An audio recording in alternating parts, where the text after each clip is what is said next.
नेपालीबाट मोटो ब्लग बनाएको कस्तो लाग्दैछ तपाईँ धेरै होइन 20-25वटा कमेन्ट आयो भने नेपालीबाट बनाउनु भनेर म नेपालीबाटै बनाउने छु किनकि म कोसिस गर्छु तपाईँहरूको लागि मोटो ब्लग चाहिँ एकदम बबाल ल्याउने क्या What is the beautiful people? This is your Dita and Karam Karyala. बहुत दिन भइसक्यो थियो यार भिडियो नबनाएको कसैको जनवरी 1 तारिकबाट बनाएकै थिइनँ मैले भ्लग होइन आजै बनाउँदैछु लो वेलकम टु डिमा हाउस पनि एन्ट्री गरिसक्यो कहाँ जाँदैछौँ भन्दाखेरि आज बिहानै के कहाँ जाँदैछौँ भन्दाखेरि बिहानै हामी जाँदैछौँ हाफ्लोङ किन आयो भन्दाखेरि घुम्नु जाँदैछु घुम्नु पनि हो त अलिकति काम पनि छ सोचेँ मैले साथीसँग जाँदैछु र केही मतलब भ्लग बनाऊँ भनेर मतलब बहुत आइडिया आयो क्या किनकि यो मेरो सेकेन्ड टाइम हो हाफ्लोङ गएको आज चाहिँ म उम्रङको भएर जाँदिनँ आज भएर म ब्लग चिनाली भएर जान्छु तिहाङ्गी निस्किन्छु यहाँदेखिको बाटो कस्तो छ के छ डिमा हाउसको त्यता मैले सुनेको छु बनाउँदैछ भनेर कन्स्ट्रक्सन चल्दैछ भनेर के हाल छ उहाँको हेर्नु अब आफै गएर थाहा पाइन्छ होइन अरूको मुखदेखि मैले भनेको सुनेको मैले बनाउँदैछ भनेर म लास्ट टाइम 2024मा जाँदाखेरि पनि बनाइरहेको थिएँ अझैसम्म पनि बनाइरहेको होला किनकि पहाडी इलाकाको बाटो हो अलिकति टाइम लाग्छ बनाउनु जस्तो कि हाम्रो यहाँको जस्तो सम्म बाटो होइन पहाडी इलाकालाई अब काटेर बनाउनु पऱ्यो ढुङ्गा छर्नु पऱ्यो बहुत कुछ छ र राति हिजो गएको थियो गाउँमा अलिकति लङ टाइम बसाइ भयो त्यही भएर मतलब यहाँ चाहिँ के थियो पनि खोइ पुरा जाम थियो के भयो पनि खराब भएको होला के हो मलाई पनि थाहा छैन केही छैन डिमा हाउस एन्ट्री गर्नु यो हाम्रो कारियाको छेउमा डिमा हाउस पर्छ यो चाहिँ मतलब हिल एरिया हुन्छ क्या मतलब आसामभरिमा सबसे ज्यादा हिल एरिया भनेको हाम्रो यही हो नेपालीमा मैले बनाएको छुइनँ आज फर्स्ट टाइम नेपालीबाट बनाउँदैछु मैले ब्लग त्यो पनि मोटो ब्लग किनकि मैले हिन्दीमा बनाउने हो कि यो इन्डियामा हाम्रो के हुन्छ भने त हाम्रो नेपाली दाजुभाइहरूले मतलब मैले यो भिडियो बनाउँदैछु भने हाम्रो नेपाली दाजुभाइले नै कमेन्ट गर्छ कसरी हिन्दीमा के अरे नेपाली किन बनाएको कतिपयले हिन्दीमा बनाउनु त हिन्दीमै राम्रो हुन्छ भनेर तर हाम्रो नेपाली कमेडीमा नि त म भन्छु मैले जति पनि सर्च गरेँ अल ओभर आसाममा मतलब नेपाली मोटो ब्लग गर्ने मैले अझैसम्म देखेको छुइनँ सायद हुनुसक्ला तर मैले चाहिँ देखेको छुइनँ है र त्यसैले म तपाईँहरूको भित्र म चाहिँ अब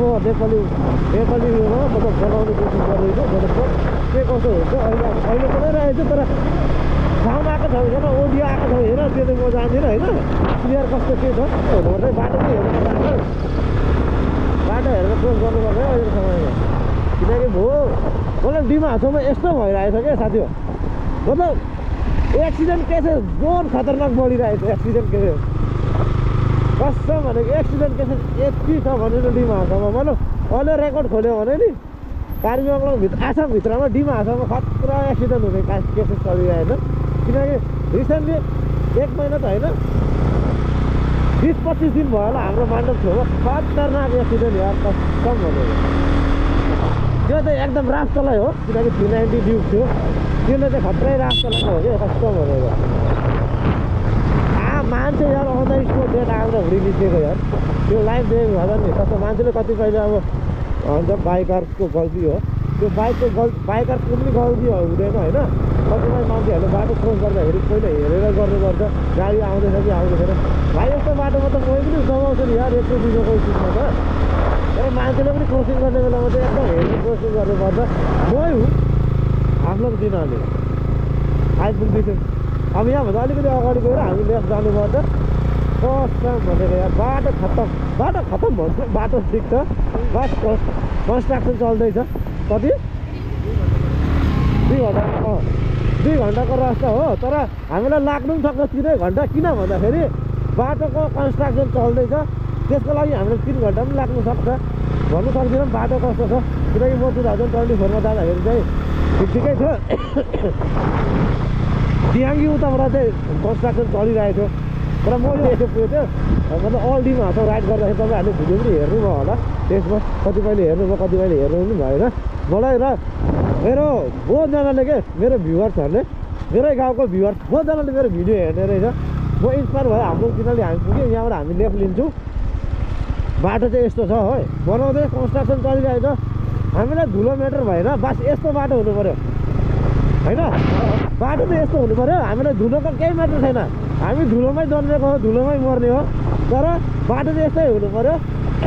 तर यहाँ यो राम्रो भए पनि उहाँ मेरो चाहिँ जहाँ लाग्छ दिहाङ्गी उताबाट चाहिँ के हुन्छ भने उहाँको पहाड बाटो हो पहाड बाटोमा चाहिँ अलिकति भए पनि रिक्सी हुन्छ त्यसैले उहाँ चाहिँ मतलब कन्स्ट्रक्सन चाहिँ हुन्छ नि त अलिकति मतलब हेभी टाइपको कन्स्ट्रक्सन हुन्छ क्या अब पहाड काट्नु पऱ्यो बाटो बनाउनु पऱ्यो अनि त्यसमा बहुत टाइम पनि लाग्छ यहाँ भने चाहिँ अहिले के हुन्छ भने यो त अहिले कहिले भरेको भरे यो बनाउनु सक्छ तर यसमा अब कन्ट्र्याक्टरले कस्तो के गरेको छ सरकारले माथिबाट पैसा पेलिरहेको छ तर यहाँ तलको चम्चाहरूले चाहिँ के गर्छ भने अब त्यसमा कतिपय पैसा राखेर उनीहरूले मतलब डुप्लिकेट काम गर्छ है कतिपयले चाहिँ अहिलेको समयमा है बाटो बनाउनु त हाफ्लोङकै होला नि हजुर त हाफ्लोङै जाने बाटो हो बनाउँदैछ तर म पनि फर्स्ट टाइम आएको हो यो जग्गामा त अनि साथी पनि फर्स्ट टाइम आएको छ म दिहाङ्गी पुग्यो भने चाहिँ म पुऱ्याउँछु तर यो बाटो दिहाङ्गी अझैसम्म पुगेको छैन भनेर मलाई आशा लाग्दैछ क्या यतिखेरसम्म त दिहाङ्गी पुग्नु पर्ने जस्तो लाग्छ मलाई चाहिँ जुन हिसाबको बाटो कुदाइ तर स्लो नै छ कुदाइ पनि बाटो यस्तो छ नि त अब राफ्ट पनि चलाउनु भएन एक्लै भएको हो अलग कुरो हो दुईजना सेफ्टी जानुपर्छ जिन्दगी ठुलो हो लु हेर्नु भ्यू कस्तो छ यहाँको हाफ्लोङ जाने बाटोमा दिहाङ्गीमा आएर भिडियो बनाउँदै हुन्छ दिहाङ्गी आइपुगेन तर जे होस् बाटो पुरा काटेर हेर्नु पहाड मेरो साथी पनि फर्स्ट टाइम आएको अरे हाफ्लोङ मेरो चाहिँ यो सेकेन्ड टाइम हो हाफ्लोङ आएको कामले गर्दा पनि आएको हो र घुमाइ पनि हुन्छ मेरो चाहिँ भनेर म आएको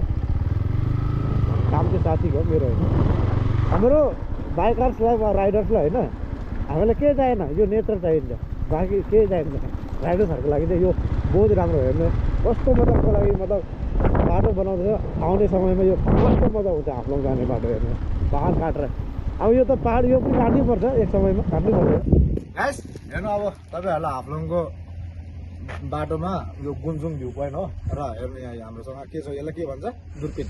नेपालीबाट चाहिँ दुर्पिन भन्छ अब हामी यहाँबाट यस्तरी हेर्छौँ तपाईँ पनि मैले हेरिरहेको छु र अब यहाँबाट मतलब यो गुन्जुङको भ्यू पोइन्ट नि मजा छ क्या चिल हान्नु चाहिँ मजा छ केटाहरूको लागि चाहिँ बियर सियर लिएर टनमा आयो मजा आउँछ जग्गा चाहिँ अनि यहाँ म त्यो घर हेर्छु यो घर देखाएको म यहाँ हेर्छु तपाईँहरूले टाढो देखेँ तर मैले पुरा छेउमा देखेको छु त्यो मैले हेऱ्यो त्यो घरमा के गर्दैछ म सबै देख्छु यसरी हेऱ्यो भने कस्तो पनि भनेको ओइ त्यहाँ त यहाँ पुरा उयो चलिरहेको थियो कस्तो पनि छ भनेको मजा आउँछ लु भयो यति नै हो अब हामी डाइरेक्ट सिधा हाफ्लोङ जान्छौँ चल लु त भाइ अब हामी निस्किसक्यौँ गुन्जुङदेखिको सिधा अब हाफ्लोङ यहाँबाट 30 किलोमिटर छ हाफ्लोङ गुन्जुङबाट अब कहिले तपाईँहरू अब हाफ्लोङ आउनुभयो वा दिनमा हाफ्लोङ घुम्न आउनुभयो भने गुन्जुङतिर पनि आउनु कि भिडियो राम्रो छ हाफ्लोङमा पनि मजाको जग्गाहरू तपाईँहरू आएर सायद आज हेरौँ अब के हुन्छ टाइम छिटै भयो भने काम छिटो भइगएछ भने हामी सायद तपाईँलाई डिमा हार्सौको त्यो जुन आई लभ डिमा हार्सौ भन्ने जग्गा छ त्यहाँ पनि सायद जानु चाहिँ मलाई ट्रेन्डिङमा त्यो चलिरहेछ साथै साथमा तपाईँको ल त गाइस फाइनली हामी पुगिसक्यौँ हाफ्लोङ टाउन जो कि मेन टाउन हाफ्लोङ हो यो र यहाँ अलिकति अडियो चाहिँ मैले जुन थियो त्यो मेरो खराब भयो त्यसको कारणले मैले फेरि यो चाहिँ एकदम भोइस रेकर्ड गरेर गरेको हो सो अलिकति काम छ अब यसमा काउन्सिलमा गएर काम गरेर सिधा फेरि तपाईँलाई भेट्ने छु चलो अब हामी यहाँबाट निस्क्यौँ घरको लागि जो हाफ्लोङमा आएर काम थियो काम पनि भइगयो अब यहाँदेखिको हामी सिधा कहाँ चलो यहाँबाट सिधा घर जाँदैछु अब हामी अब यहाँको नजर हेर्नु सक्नुहुन्छ वाउ छ ब्युटी अगाडि हेर्नुहुन्छ पहाड माउन्टेन हेर्नु कस्तो मजाको छ बाटो पनि मखन छ यताको चाहिँ दामी छ क्या यहाँको बाटो चाहिँ एकदम अब हामी जुन बाटो जान्थ्यौँ अघि यस्तो भएर आएको थियौँ कि हामी दोयङ भएर उता के अरे दिहाङ्गी भएर हामी यता आएको थियौँ गुन्जुङ भएर अब हामी जाँदैछौँ 4 लाइन भएर लाम्लिङ लङ्का भएर जाँदैछौँ किनकि त्यताको बाटो एकदम खराब थियो कि बरु लागि यहाँ 10-15 किलोमिटर बढी होस् तर हामी बाटोमा कभर गर्न सक्छौँ कि अघि टाइम बहुत खायौँ हामीले 7 बजी निस्केको मान्छे हामी यहाँ 11-12 बजी आइपुगेको सोच्नु त खतरा टाइम खायो हाम्रो आजको मतलब बाटोले गर्दा चाहिँ हाम्रो टाइम खाएको हो बाटो राम्रो थिएन त्यस्तो टाइम लाग्थेन हामीले 2-3 घन्टाको बाटो हो धेरै पनि होइन आरामसे आउँदा पनि आइपुगिन्थ्यो राम्रो बाटो यस्तो भएको थियो भने चाहिँ तर अहिले जुन बाटो जाँदैछौँ हामी भयङ्कर बाटो जाने एकदम 4 लाइन बिन्दास जातेरो त्यस्तो खालको के माने आउने सिस्टम छैन जानै मात्रै सिस्टम हो क्या अनि त्यही भएर अलिकति इजी हुन्छ हामीलाई अहिले बाटो जान आँटेको चाहिँ सायद हामी राति नै हुन्छ होला घर पुग्दा हामी टनलभित्र पनि पस्नेछौँ हेर है भात खाएको छैनौँ कि भात पनि खाना पनि खाएको छैनौँ त्यसैले अब खानको लागि यसो एउटा होटेल हेरी हिँडेको भेटिन्छ कि भेटिँदैन त्यो पनि गाह्रो छ बिहानदेखिको भातै खाइएको छैन भेट्नु पर्ने भन्छु मेरो हिसाबले चाहिँ खोइ त यहाँ पनि एउटै दोकान होटेल देखिँदैन त त्यस्तो माले इला भातले होइन होला मासु देख्दा त भोक लाग्न थालिसक्यो झन् साह्रो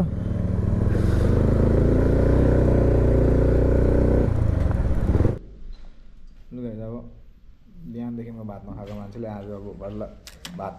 यहाँ दाल छ ओइ टाँसिन्छ त्यो दाल मासु भात र सुडु पनि उता बसेछ म यहाँ चाहिँ जाडो खतरा छ तर यार यहाँ दिनमा आएको अब गरमले त्यति लगाइएन भात खाने हो छिटो छिटो त्यहाँबाट घर जाने रात पर्छ 9 बज्छ आज नि खाएको ल छोरी मान्छेले भन्दैन भिडियोमा दिएछ कि छैन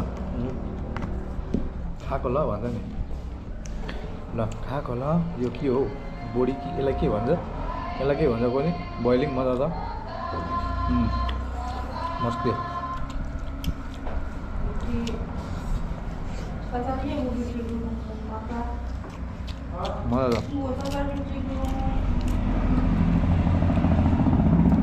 मासुको पिस पनि देखाइदिनु होइन तपाईँहरूलाई माछु लेग पिस हो ल भरे भेट्छु म तपाईँहरूलाई लास्टमा चलो लु त भाइ अब हामी निस्क्यौँ है घरको लागि सिधा म र साथी खाना खाइसकेर हामी 4 लाइनमा निस्किसक्यौँ अन द हाइवे अब यहाँबाट सिधा घर 140-45 किलोमिटर यहाँबाट जानुपर्ने हाम्रो घर सो त्यही हो आजको भिडियो यस्तै थियो लामो भयो पनि होला सायद मलाई जहाँ तक लाग्छ लामो पनि भयो होला भिडियो चाहिँ त्यही भएर लामो नगरौँ यस्तै हो आजको नेपालीबाट मोटो ब्लग बनाएको कस्तो लाग्दैछ तपाईँहरूलाई कमेन्टमा बताइदिनु होला भनिदिनु होला र म अगर यो भिडियोमा मतलब धेरै होइन 20-25वटा कमेन्ट आयो भने नेपालीबाट बनाउनु भनेर म नेपालीबाटै बनाउने छु किनकि सायद मलाई जहाँ तक लाग्छ हाम्रो आसाममा छैन होला भन्ने मेरो आशा छ कि अल ओभर आसाममा चाहिँ नेपालीबाट मोटो ब्लग बनाउने कोही छैन विकास दा छ एकजना उसले पनि आसामिसदेखि नै बनाउँछ तर सायद म कोसिस गर्छु तपाईँहरूको लागि मोटो ब्लग चाहिँ एकदम बबाल ल्याउने क्या नेपालीबाट चाहिँ है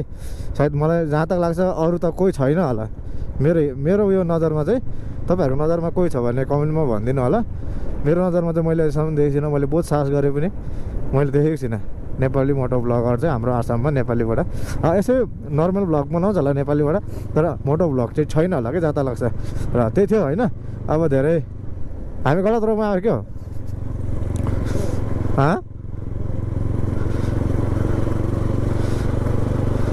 हामी गलत वेमा पसेछु मैले सोचेँ यो बाटो कन्स्ट्रक्सन चलिरहेछ भनेर म यताबाट पसिनँ we are on the wrong way केही छैन हामीलाई अगाडिबाट कतैवटा डिभाइडर छ भने त्यहाँबाट पसिन्छ र त्यही हो आजको भ्लग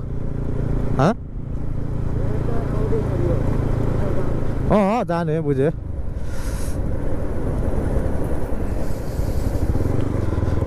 र आजको भ्लग